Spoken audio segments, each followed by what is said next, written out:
Guardian and ward act کے تحت یہ درخواست لگائی ہے، اور اس پر تو خیر ابھی فیصلہ نہیں ہوا، لیکن ملاقات کی جو درخواست ہے اس پر 31 اکتوبر تک فیصلہ محفوظ ہو گیا ہے، سماعت مکمل ہو گئی، دونوں جانب سے دلائل بھی دے دیے گئے، لیکن جو حوالگی کا معاملہ ہے اس پر ابھی تک جو ہے وہ سماعت مکمل نہیں ہو سکی، وہ معاملہ جو ہے وہ ابھی کنٹینیو ہے۔ یہ تو تھی ظہیر کیس کے حوالے سے اپڈیٹ۔ آج کیس کی سماعت نہیں ہو سکی اور جو ہے وہ تاریخ ہو گئی ہے، لیکن اس کے ساتھ ساتھ سندھ ہائی کورٹ کے اندر جو ہے وہ آج پاکستان تحریک انصاف کے رہنماؤں کی کچھ معاملہ آیا تھا، وہ ذرا بتائیں ذرا، الیکشن کمیشن نے کیا جو ہے گستاخی کے جرم میں جو ہے وہ توہین الیکشن کمیشن کے جو ہے نوٹسز جاری کیے تھے، اور سنا یہ ہے کہ اب جو ہے وہ الیکشن کمیشن پاکستان تحریک انصاف کے رہنماؤں پر فرد جرم بھی عائد کرنے جا رہا ہے۔ جی حسیب دیکھیں 12 جولائی کا یہ واقعہ ہے جب بھکر میں ایک جلسہ تھا جس میں چیئرمین تحریک انصاف عمران خان صاحب نے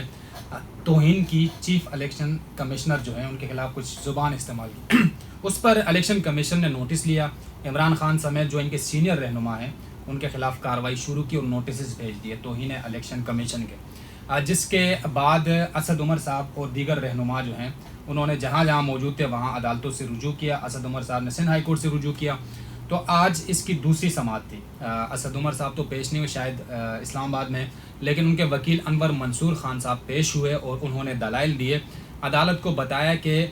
توہین الیکشن کمیشن جو معاملہ ہے اس میں اسد عمر صاحب نے الیکشن کمیشن کے سامنے جواب اپنا جمع کرا دیا، وہاں پر پیش ہو گئے، اور اب جو معاملہ آگے بڑھ رہا ہے اس حوالے سے یہ دیکھا جا رہا ہے کہ الیکشن کمیشن جو ہے تحریک انصاف کے رہنماؤں پر فرد جرم عائد کرنے جا رہی ہے اس معاملے پر، جس پر انور منصور خان صاحب نے کہا کہ یہ عدالت نہیں ہے، یہ ایک کمیشن ہے، الیکشن کمیشن، فرد جرم عائد کرنا اس کا دائرہ اختیار نہیں ہے۔ تاہم عدالت نے پچھلی سماعت میں الیکشن کمیشن سے اس حوالے سے جواب طلب کیا تھا، آج پچھلی سماعت میں بھی اور آج بھی الیکشن کمیشن نے جواب ابھی تک جمع نہیں کرایا۔ سماعت جو ہے اس کی 28 اکتوبر تک ملتوی ہوگی، اور عدالت نے ایک بار پھر نوٹس جاری کیا الیکشن کمیشن کو کہ آئندہ سماعت پر جواب جمع کرایا جائے، لیکن جو الیکشن کمیشن اپنی کارروائی کر رہا ہے عدالت نے ان کو کارروائی سے نہیں روکا، کارروائی ان کو لیکن حکم امتناع تو جاری کیا ہوا ہے نا، وہ کیا ہے؟ حکم امتناع جاری کیا ہوا ہے اس حوالے سے کہ کوئی فیصلہ نہ سنا جائے الیکشن کمیشن، جیسے انور منصور خان صاحب نے کہا کہ فرد جرم عائد کی جا رہی ہے، تو عدالت سندھ ہائی کورٹ یہ کہہ رہی ہے کہ آپ فیصلہ نہ سنائیں، اپنی کارروائی جاری رکھیں، فیصلہ تب تک نہ سنائیں جب تک سندھ ہائی کورٹ اس درخواست پر کوئی فیصلہ نہ سنا دے، تو اس فیصلے تک تو الیکشن کمیشن اپنا فیصلہ نہیں سنائے گا۔ فرد جرم کوئی کیس ڈیسیجن تو نہیں ہوتا ہے نا، فرد جرم تو کیس کا آغاز ہوتا ہے، تو ہم یہ امید کریں کہ جو ہے وہ الیکشن کمیشن فرد جرم کی کارروائی تک پہنچ سکے گا۔ دیکھیں جیسے کہ سینئر وکلاء اور قانونی ماہرین ہمیشہ یہ کہتے چلے آ رہے ہیں کہ الیکشن کمیشن ہے وہ کوئی عدالت نہیں ہے، یہ تمام تر کارروائی جو ہے عدالتوں کی ہے، عدالت فرد جرم عائد کرے گی، عدالت معاملات آگے، جیسے کہ ابھی عمران خان نااہل ہو چکے ہیں، اس معاملے پر بھی قانونی ماہرین کا یہ کہنا ہے کہ الیکشن کمیشن کا دائرہ اختیار یہ نہیں ہے، الیکشن کمیشن اپنے دائرہ اختیار سے آگے تجاوز کر رہی ہے، آگے بڑھ رہی ہے۔ تاہم اس حوالے سے بھی سندھ ہائی کورٹ میں آج میرے خیال سے عمران خان کی درخواست زیر سماعت ہے سندھ ہائی کورٹ اسلام آباد ہائی کورٹ میں،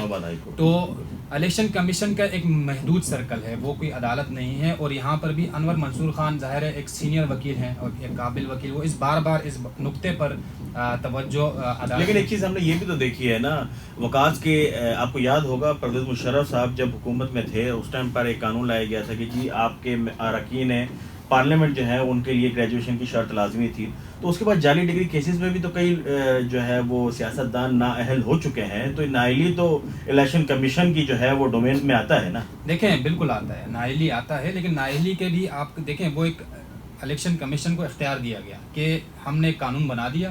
اس قانون کے تحت یعنی آپ کے پاس کم از کم گریجویشن کی ڈگری، اب وہ بھی آپ دیکھیں کہ بہت سے امیدوار اس وقت جن کے پاس ڈگری نہیں تھی وہ جیت چکے تھے، آگے اسمبلی میں بیٹھ چکے تھے، تو وہ تو الیکشن کمیشن کی نااہلی ہوئی کہ بغیر تصدیق کے ان کو الیکشن لڑنے کیسے دیا گیا، ٹھیک ہے۔ اب جب وہ آ گئے تو بعد میں پتہ چلا کہ یہ تو جعلی ڈگریز ہیں، تو اس پر جب الیکشن کمیشن نے، کیونکہ ان کے ڈومین میں وہ چیز آتی تھی، وہ الیکشن کمیشن کے لیے قانون بنا تھا کہ آپ ڈگریز چیک کریں گے، کیونکہ جو اسکروٹنی کا مرحلہ ہوتا ہے، جو ڈاکومنٹس آتے ہیں وہ الیکشن کمیشن خود جانچ پڑتال اس کے کرتے ہیں، اس کے بعد الیکشن کمیشن منظور کرتی ہے، تو بعد میں جا کر اگر الیکشن کمیشن سے کوئی چیز باہر نکل گئی تو معاملہ عدالت پہنچتا ہے۔ ہم نے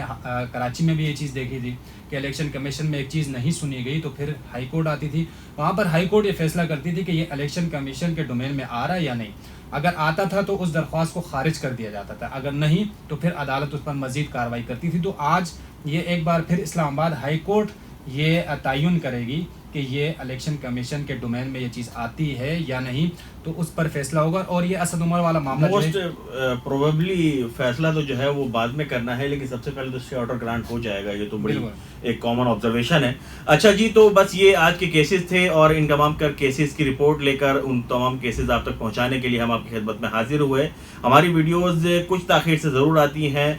لیکن ہماری کوشش یہ ہوتی ہے کہ جب بھی فری وقت ہو تو اس کو ہم جو ہے وہ یوٹیلائز کریں اور آپ تک تمام تر معلومات کو پہنچائیں. اپنا بہت خیال رکھیے گا.